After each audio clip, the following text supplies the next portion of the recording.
In Washington, power almost never collapses with explosions or dramatic speeches. It fades quietly, usually behind closed doors, and sometimes by a single vote. And right now, one number is haunting Capitol Hill, like a bad ringtone no one can silence: 218 to 217. On paper, it looks harmless. Just math, just procedure. In reality, it may be the thinnest line separating constitutional order from political paralysis in modern American history. This isn't your usual Democrat versus Republican food fight. This isn't political theater designed for cable news panels and angry tweets. What we're watching is the American system running at full stress, where every decision feels less like politics and more like a controlled experiment in how far democracy can bend before it breaks. So if you want headlines, you're in the wrong place. But if you want context, consequences, and a clear-eyed look at what could come after the vote counts are done, welcome to Global Political Insight. Before we dive in, take a second to subscribe, turn on the notification bell, and set it to all, because this story isn't slowing down, and the most important developments usually happen when the cameras are supposedly off. Tonight we're breaking down what this moment really means, why the numbers matter more than the speeches, what scenarios Washington is quietly preparing for, and why the real danger may not be impeachment, conviction or removal, but the aftermath no one wants to talk about. Let's begin. The US Constitution was built with margins in mind, not razor-thin ones, comfortable ones. The framers assumed that when the country faced a moment serious enough to threaten the presidency, there would be broad agreement that something had gone fundamentally wrong. Impeachment was designed as a blunt instrument, not a coin toss. And for most of American history, that's exactly how it worked. In 1974, when Richard Nixon faced impeachment, the question wasn't whether the House would act. It was how fast. Support was so bipartisan, so overwhelming, that Nixon resigned before lawmakers could even finish the job. The system functioned the way it was supposed to. Pressure built, evidence mounted, and the presidency folded before the country did. In 1998, Bill Clinton's impeachment followed a more partisan path, but the margins were still clear. The votes were decisive, the lines were visible, and crucially, the outcome was accepted. The system bent, absorbed the shock, and moved on. In 2019, Donald Trump's first impeachment pushed polarization to new levels. The country was deeply divided, but even then, the numbers weren't ambiguous. The majorities were firm. The process, however heated, still rested on something recognizable as institutional ground. This time, that ground is barely there. A one-vote margin is not a mandate, it's a stress fracture. It doesn't say the system has spoken, it says the system is arguing with itself in public. When the difference between constitutional action and complete paralysis comes down to a single person changing their mind or catching the flu, that's not stability. That's democratic cliff-edge politics. And more importantly, this vote doesn't reflect a disagreement over policy. It reflects a disagreement over reality itself. One half of Congress believes the country is staring down an existential threat. The other half believes the process meant to address that threat has become the threat. Those positions don't compromise, they don't negotiate, they escalate. Every rule becomes suspicious, every procedure becomes a weapon, every vote becomes a loyalty test, not to the Constitution, but to a version of the country that each side believes is under siege. And let's be clear, this vote came at an extraordinary cost. Lawmakers understood exactly what they were risking. Primary challenges, donor retaliation, media exile.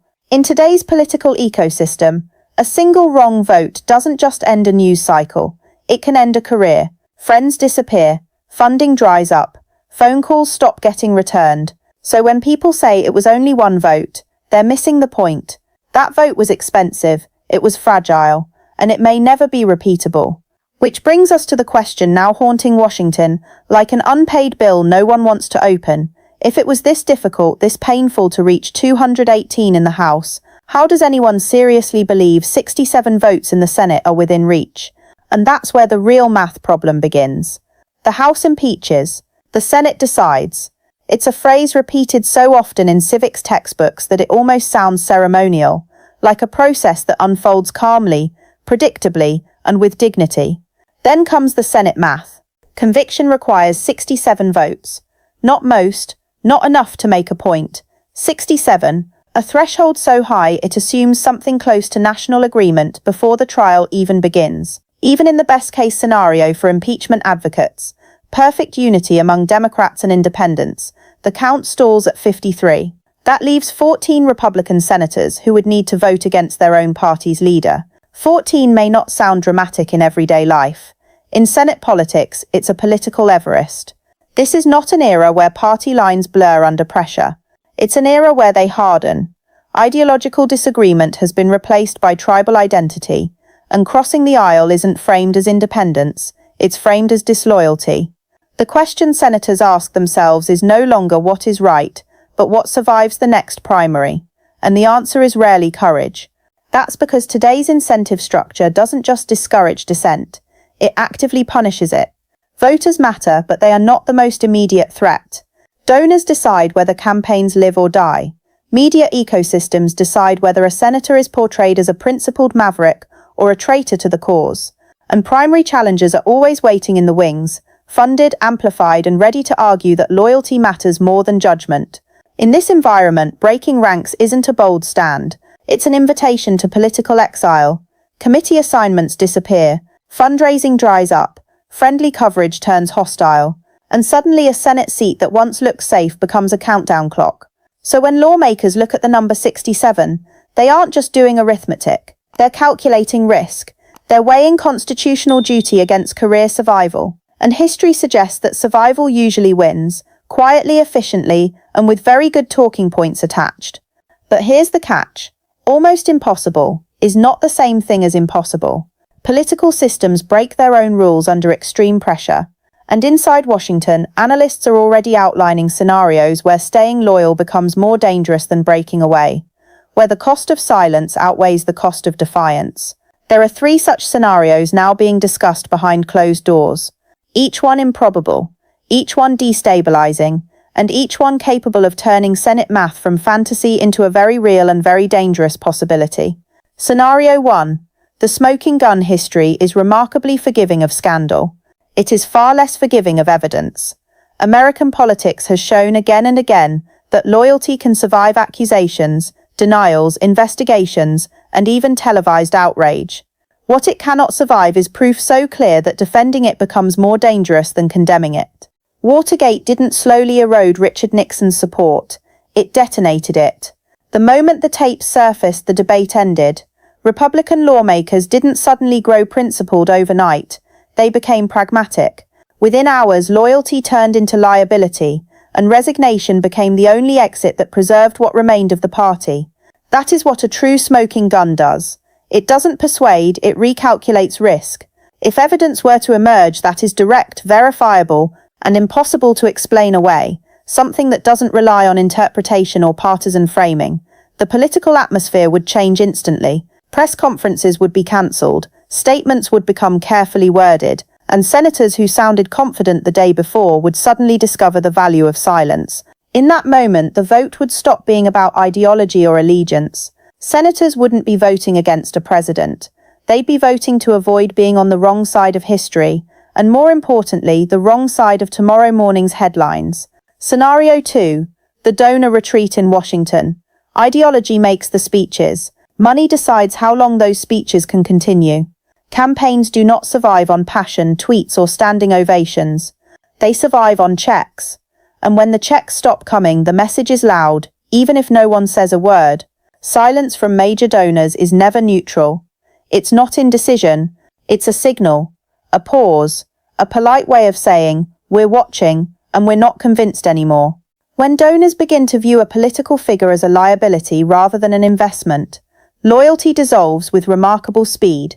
Not because of ethics, and certainly not because of sudden moral awakenings, but because power follows resources. Without funding, there are no ads, no ground operations, no legal defenses, and no second chances. And here's the uncomfortable truth. Politicians don't fear voters nearly as much as they fear being unable to compete at all. Voters come every few years. Donors decide whether you get to show up.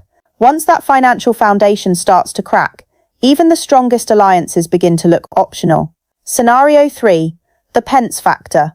This is the quiet variable, the uncomfortable one. The scenario people reference indirectly, usually in lowered voices. Mike Pence occupies a rare space in modern American politics. He has credibility with conservative institutions that existed long before Trump, and influence with voter blocs Trump energized but never fully controlled. He speaks a language of tradition, order, and restraint, concepts that still resonate in parts of the Republican ecosystem, even if they've been outshouted in recent years. If Pence were to publicly support conviction, not in a footnote, not through anonymous sourcing, but clearly and directly, it would change the equation overnight. Not because everyone would suddenly agree with him, but because he would make dissent permissible. And in politics, permission is power. When a figure with institutional credibility breaks the silence, it gives cover to others who are already uncomfortable but unwilling to be first.